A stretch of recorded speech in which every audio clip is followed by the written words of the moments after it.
Hi chess friends, this is King's Executor from Germany, and as a Dutch Leningrad player I of course played this setup with white as well, which is called the Bird's Opening Leningrad variation. I'm gonna cover games of mine playing this system, and Black's response mostly is d5 against it. This is the solid antidote which white plays when black plays the Dutch Leningrad setup. And ideas are quite the same, but white has a tempo more as black has in the Dutch, and the advantage of this is you have kind of more freedom and you're faster. d5 is a move, d4 is a move here by black, and if black doesn't play d4, white looks forward to play e4 as in the Dutch, playing the e-pawn in the center, and afterwards as well as in the Dutch, advancing these pawns.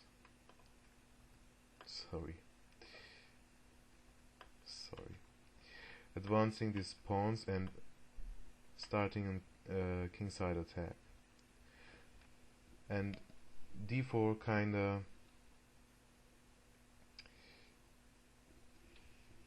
dissuades white from doing this, because he would open up the center in favor of black maybe, and wiser would be to change gears here and play on the queen side.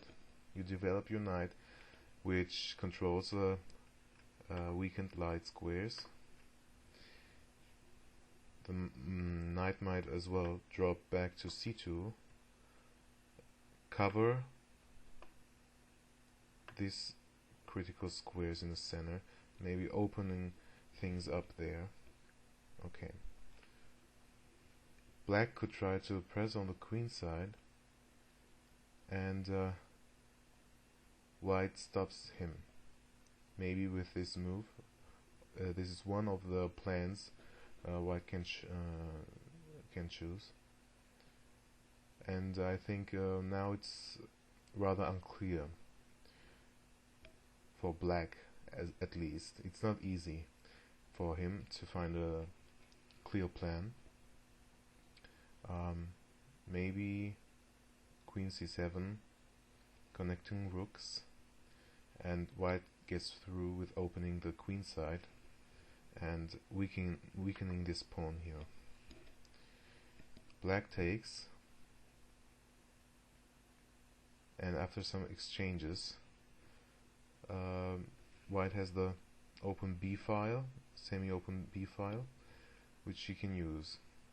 If black were to control the e3 square, well, I think this is not an effective plan. This is one of the things people who might see this opening the first time in detail would be afraid of. But if the knight hops in, the bishop takes it, and this would be an ineffective idea for black. Rook b1, getting out of the diagonal of this bishop, because if the knight gets in, now there's no discovered attack on the rook. This pawn is rather weak, and it guards white's backward e-pawn. So there is no easy e-file pressure here.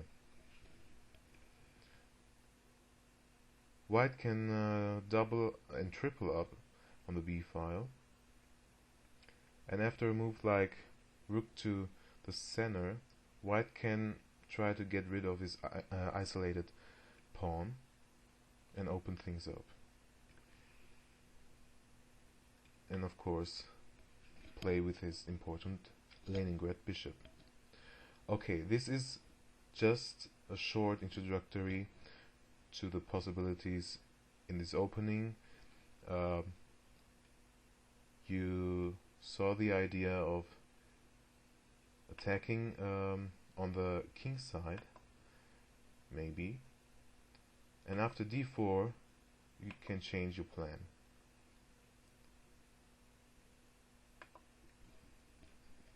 Coming to my game, black tries sometimes to avoid this, doing a kind of reverse Staunton gambit, which is called the From's gambit, starting with e5. I like to play this way against it, declining the offer, playing solidly in the center, and reaching a position of the King's Gambit declined. And now I can pin this knight, and why I play this way, you will see soon. Actually, this e-pawn is weakened now, but it's not really threatened, because it would be simply too soon to grab this pawn. I think you should always keep an eye on this weak diagonal, but this is a potentially strong diagonal if you can castle with your king shortly.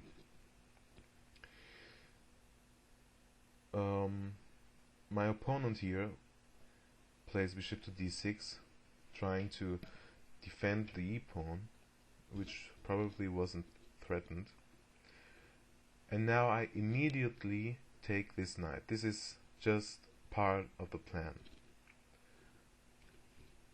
Black has this ugly isolated doubled pawns,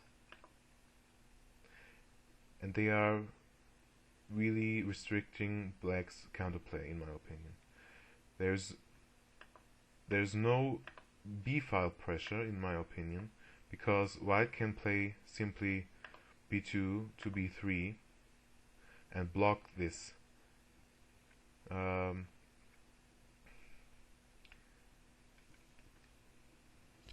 In this position I play d3. I just gave up my light squared bishop, so I put my pawns on the same colored squares as the missing bishop to kind of compensate the control of the light squares, and I open up the diagonal for my dark squared bishop. My opponent plays knight to e7. Well, I guess he didn't like bishop g5, and quite correctly, because after taking this I have the pressure I was talking about. And you know, again talking about this pawn structure, this bishop pair black has doesn't really come to life in this position. For the bishops you need to open up pawns. You can even gambit them just to get your diagonals opened, but it's not so easy with this solid white pawn structure. Okay, my opponent played knight to e7 in order to kind of restrict my bishop, and I play knight to d2 with the idea to hop into c4, pressurizing this pawn. Maybe when I like to take this bishop if it stands there, and if the bishop moves to c5, stopping white from castling, then you hop into c4 anyway, and you prepare an exchange of the dark squared bishops, and this would really favor white. Black could castle, and then here, this is really good. You see the white bishop light squared bishop of blacks is restricted by the center, and this looks good for white. Okay, I played after knight e7, knight to d2, we both castle, and f6, further protecting the pawn and restricting my knight to get to g5. I continue to put my pieces onto effective squares. You see, the knight shouldn't be on c3 here, because there it doesn't do anything. I mean, these squares are rather unimportant here. So, I mean, if you play to c3, you could, of course, jump here, maneuver, and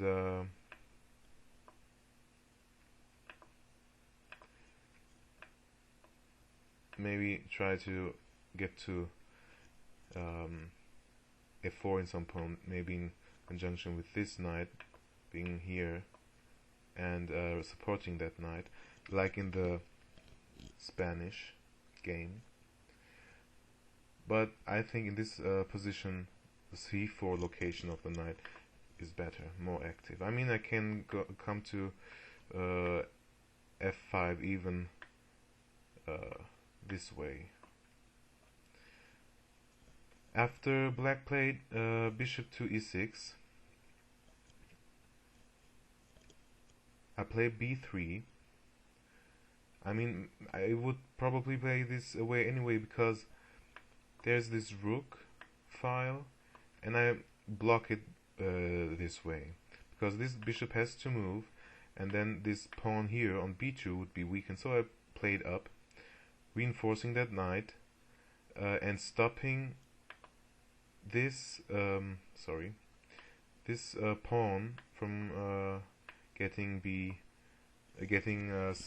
solved. So you cannot push this pawn forward. That's blockaded right now. My opponent moves it forward to give the knight a route for activity, and I play very flexibly with queen to e1 and thinking about both sides of the board. Black copies me, and I start to attack this pawn, and the question is it weak or not? Black hops into c6 with his knight and tries to get to d4. I mean, if I would try to attack the pawn, then I would lose the tempo by defending c2 because of the threatened fork. So I have to play c3 to restrict the knight. You see, with this pawn structure, black has no counterplay whatsoever. Even a5, I think, gives nothing. I attack the pawn, and black defends. Now I start to activate every piece and play on both sides of the board. I provoke g6, so I cannot attack the black queen, which defends the critical pawn here. g6, and I get my rook into the game, trying to maybe organize an attack. And now my opponent thinks he sees a tactical opportunity by taking my pawn, getting his light squared bishop out of the way. I grab it, f5, attacking my knight, queen to h6. I have to do a second video of this.